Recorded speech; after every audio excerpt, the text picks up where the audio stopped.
अभी ऐसी स्थिति उन्होंने बना ली है कि 24 घंटा में 2 बार लालू जी के यहाँ जाकर उनको नतमस्तक होना पड़ता है। तो सबसे ज्यादा अनबन तो नीतीश जी ही बोल रहे हैं, अनर्गल बात बोलते हैं। राजनीतिक रूप से नीतीश कुमार जी खुद ही जहां पहुंच गए हैं, अब उनको यही करना ही पड़ेगा, क्योंकि अब पावर का सेंटर एक अन्य मार्ग नहीं है, पावर का सेंटर तेजस्वी यादव का निवास है।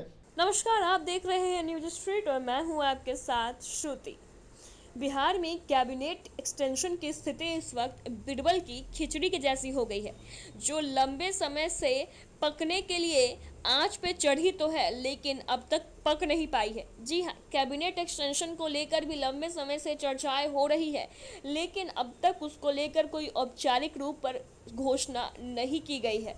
ऐसे में विपक्ष भी लगातार सरकार पर हमलावर है और आरजेडी के राष्ट्रीय अध्यक्ष उपेंद्र कुशवाहा का भी बयान सामने आया है। जी हां, बिहार में जारी सियासी घमासान के बीच आरजेडी के राष्ट्रीय अध्यक्ष उपेंद्र कुशवाहा ने मुख्यमंत्री नीतीश कुमार, उप मुख्यमंत्री तेजस्वी यादव और लालू प्रसाद यादव पर निशाना साधा है। उपेंद्र कुशवाहा ने कहा, मुख्यमंत्री जिस गठबंधन में है उस गठबंधन के अभिभावक है, लेकिन ऐसी स्थिति है कि दिन में 2 बार मुख्यमंत्री नीतीश कुमार लालू यादव के आवास पर जाते हैं और उनको नतमस्तक होना पड़ता है। कभी यहाँ कभी वहाँ, कोई व्यक्ति किसी पद पर हो तो किसी के यहाँ नहीं जाए, हम ये नहीं कहते हैं, लेकिन जिन कारणों से नीतीश कुमार इधर से उधर दौड़ रहे हैं, अगर उनके मंत्रिपरिषद की कोई व्यक्ति उनके कार्यक्रम में नहीं आए, ऐसी स्थिति में नीतीश कुमार खुद ही वहां पहुंच जाते हैं। बिहार में अब पावर का सेंटर मुख्यमंत्री आवास नहीं है, बल्कि तेजस्वी यादव का निवास है। इसलिए पावर के सेंटर के सामने नीतीश कुमार को नतमस्तक होना पड़ेगा। उन्होंने खुद ही अपनी स्थिति ऐसे बना ली है। कुशवाहा ने कहा कि नीतीश कुमार मेरे बारे में क्या क्या बोलते हैं यह सभी लोग देखे हैं। जिस अंड बंड शब्द का इस्तेमाल वो कर रहे हैं, इसके आधार पर उनके बयान की व्याख्या की जाए तो सबसे अधिक वही ऐसा बोलते हैं। नीतीश कुमार अनर्गल बात बोलते हैं।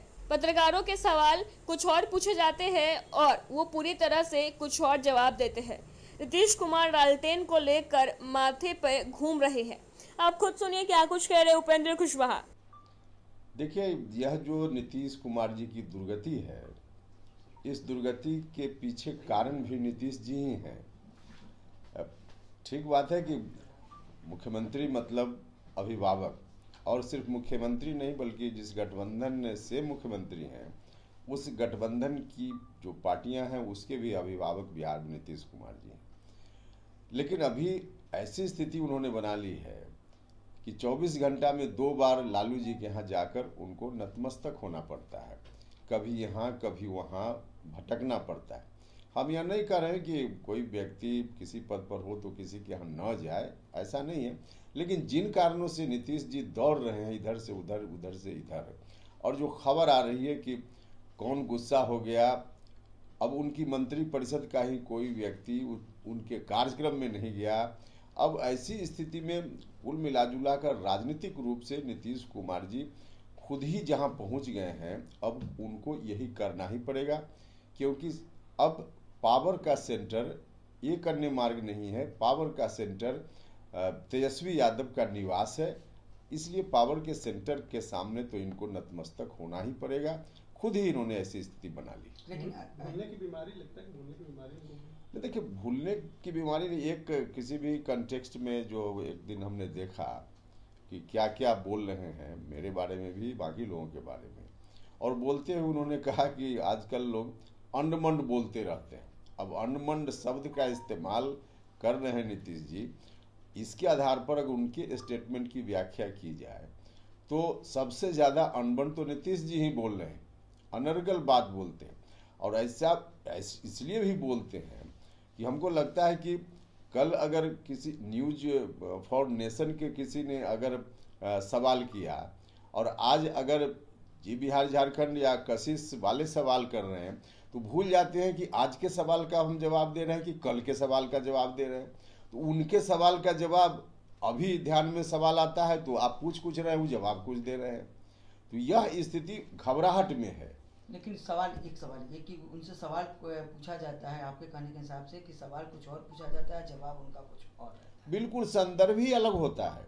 कोई संदर्भ नहीं की चर्चा कभी कभी करने लगते हैं, बिना सिर पैर की बात करने लगते हैं। मेरे बारे में किस तरह से उन्होंने कहा, तो अब इस तरह की स्थिति उन्होंने बना ली है। अब इस स्थिति को देखकर हमको तो वाकई दया आती है उनके प्रति, लेकिन है, अब है वो इस दुर्गति के शिकार खुद ही उन्होंने अपने कारण से इस स्थिति में नीतीश जी गए। यानी कमजोर हो चुके हैं। अरे पॉलिटिकल तो बिल्कुल अब समाप्त ही हो चुके हैं, कमजोर क्या, राजनीतिक रूप से नीतीश जी की अहमियत समाप्त हो गई है। क्योंकि जिस पार्टी के नेता के रूप में नीतीश कुमार जी रहे हैं वह पार्टी ही नहीं है, तो फिर क्या बचना है इनके सामने में। और फिर बिहार के लोगों की आकांक्षा इच्छा के विपरीत लालटेन को माथा पर लेकर घूमना, वैसी परिस्थिति में अब यही होना ही है। बीते दिनों तो आपने उपेंद्र कुशवाहा को सुना, उन्होंने नीतीश कुमार पर जमकर हमला बोला है।